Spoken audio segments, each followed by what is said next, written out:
Hello ladies and gentlemen, this is Blue Maxima and I'm here checking out Boomerang X. This is one of my highlights back in one of the many Steam game festivals that we've had so far. So when I saw that it came out on Steam, I thought, why the heck not? So I've picked it up, I've given it a go, and I'm happy to report it's quite good. It's also incredibly short, but we'll get to that. So for those of you who didn't see my video on the Steam Game Festival demo for this, the gameplay is really simple. You've got a boomerang, and you can throw it. But then you can also just drag yourself towards it, as if it's a sort of mid-air grappling hook. And that's pretty much the entirety of the movement. But the thing about it being the entirety of the movement is that it's incredibly smooth, gives you a lot of maneuverability and functionality, while also keeping the game itself really damn simple. And that's basically a winner for me personally, because goddamn, it feels so smooth and so satisfying to be just slamming around these massive arenas, dodging out of the way of enemy attacks coming at you, throwing the boomerang and letting it curve back around and catching it and getting 6 kills in the process.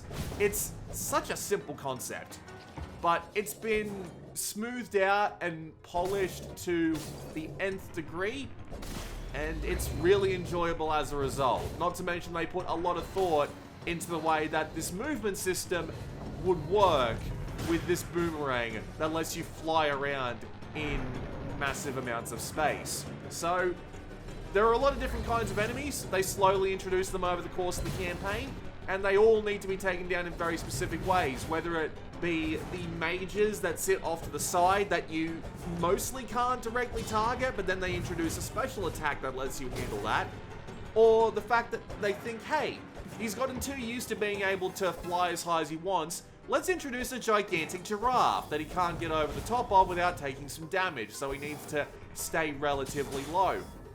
He's used to having a lot of open space, okay, let's make it so that he has to go through this gigantic saw blade thing. Oh, he's used to having enough vertical room above and below him. Let's add spikes to the mix to make it so that he needs to stay within a certain height distance.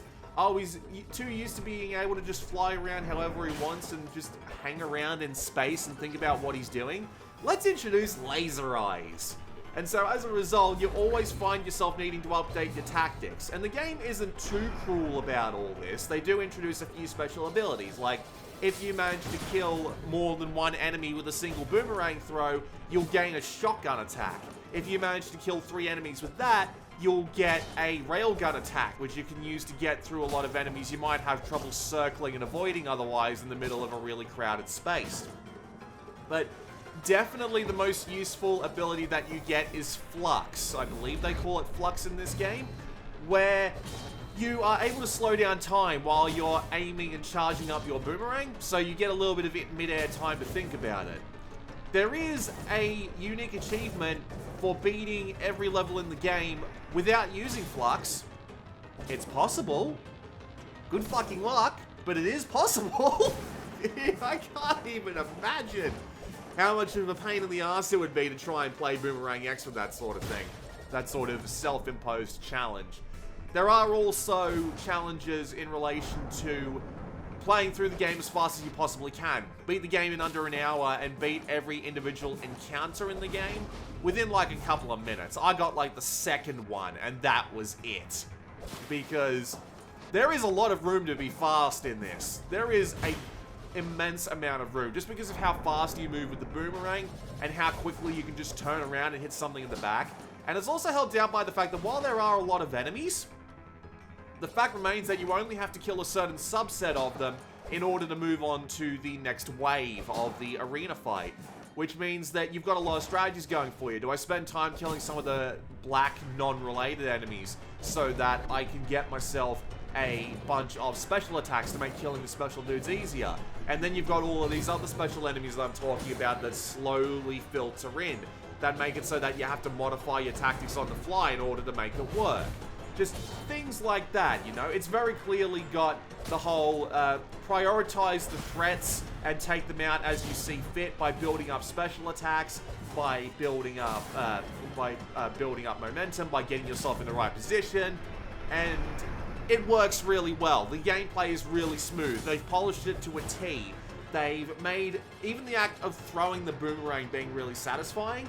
Although, personally, I found it a little bit annoying that, it's almost a requirement to have the teleport to where your boomerang is ability tied to the button that you press to throw it, but it is really hard to kick that habit of not immediately clicking the boomerang button again afterwards in order to teleport there, because I keep thinking it's the button to get the boomerang back, to throw it out again.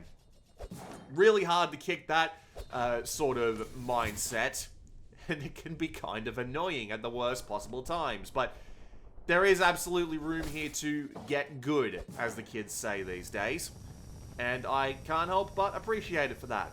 It helps that it looks lovely. It is genuinely quite gorgeous. Very well done arena designs. The enemies stand out a lot, although I did turn on the accessibility option that lets you highlight the required enemies more efficiently. And it runs great too. Like, you can see the frame rate counter for Steam in the top right corner of the window here, and yeah, like, it stays pretty consistently locked in the high 100 FPS range for me. I'm on a good computer. I'm on a RTX 2080 and an 8700K, so it's not like I wouldn't be expecting these sorts of numbers, but sometimes there are games that aren't well optimized, even on this kind of hardware. So yeah, this is well optimized, because shit, they had to get it running on Switch. I can't imagine how they would manage to make the game run on Switch without properly optimizing it. So yeah, plays really well, looks great, runs great. Gameplay time, about an hour. Well, not really, that's not true. There's an achievement for beating the game in under an hour, but the main campaign is more likely to last you 2. I was on the last level before the last level, and I was at about the 90 to 100 minute mark, so yeah, 2 hours is a pretty safe assumption. So there is not that much to the main campaign if you're a sort of one and done person. Again, they do include those extra challenges, like beat every level within a couple of minutes, beat the entire game in under an hour, beat the entire game without using flux. And they do also have a New Game Plus mode, which lets you replay the game from the beginning, but all of the monsters introduced from later levels get introduced way earlier on, a la Doom Eternal Master levels, or whatever it was they were called. So there is a decent amount of content here if you're one of the people who find these sorts of systems to be engaging and you want to focus on learning it as well as you can. But for everyone else, it's 2 hours for a US $20 game. And me personally, I enjoyed the game enough that I'm not thoroughly insulted by that price, but it is still a little bit much for my personal tastes. So that is something to be aware of, especially if you don't plan on coming back to this, or if you're like me and you have absolutely no time to come back to this once you've decided you've had enough playtime of it. Which is a shame, because I could easily see like a couple of extra modes being put in, like say a custom wave generator, or just a survival mode. I'm really surprised there's not a survival mode. You'd think that'd be something you'd add in, just to see how many waves you can get in on any particular one of the game's arenas, because there are so many ways you could play around with that. Like mutators, so that you can't use your attacks, or that enemies are faster, or that you need to kill them in a very specific way. But no, it's just the campaign on New Game Plus, and then those extra challenges off to the side, which just seems weird to me. But I really do enjoy Boomerang X. It's short, but it's oh so sweet.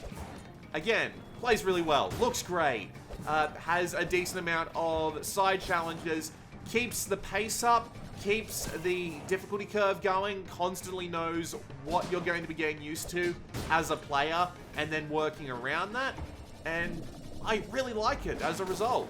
I think it's really good. It's just 2 hours long for $20 US, and I find that a little bit hard to swallow. Not massively hard, but still a little hard.